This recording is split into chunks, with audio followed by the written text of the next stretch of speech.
Carbine Resources has announced a definitive feasibility study for their Mount Morgan gold-copper tailings retreatment project in Queensland. The study has resulted in a revised valuation for the company of 41 cents per share. Overall, the results of the study were impressive, as it confirmed that Mount Morgan will be one of the lowest cost gold producers in Australia, with forecasted all-in sustaining operating costs of just $549 per ounce.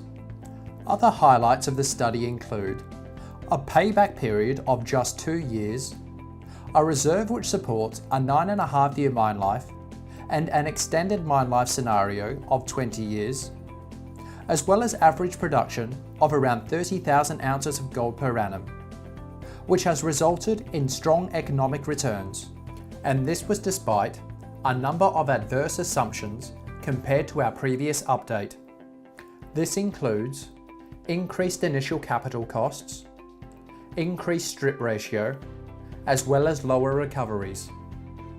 In addition, the recent fall in the company's share price, combined with increased capital costs, has resulted in further dilution, whilst we also lowered our gold price assumption to reflect current market conditions.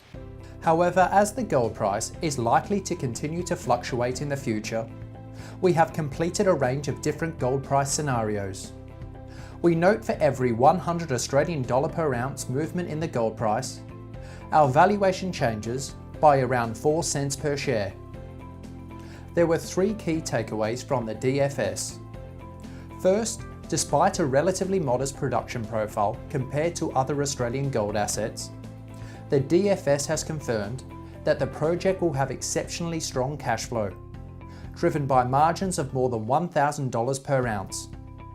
We have forecasted that the EBITDA over the first 10 years of the operation averages around $37 million per annum. However, in the first 3 years, this number is around $50 million. These kind of returns are typical for an operation with forecasted production more than 2 to 3 times that of Carbine. Secondly, we believe there remains significant potential to increase production at Mount Morgan in the future. We believe the company chose a 1.1 million tonne per annum option to maintain capital costs within previous guidance. However, with strong projected cash flow, it is likely that Carbine will consider expanding production in the future, with this expansion to be paid for from free cash flow, reducing future dilution.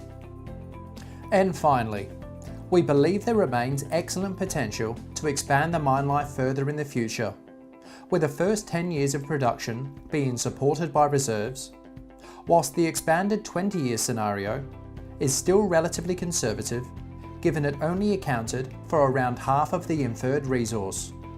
In addition, the company also has an exploration target of up to 194,000 ounces of gold, as well as a goldfield that has historically produced more than 8 million ounces of gold.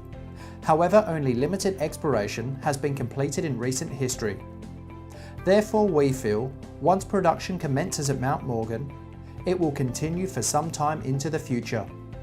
We look forward to updates in early 2017 regarding approvals, offtake of the pyrite, as well as project financing.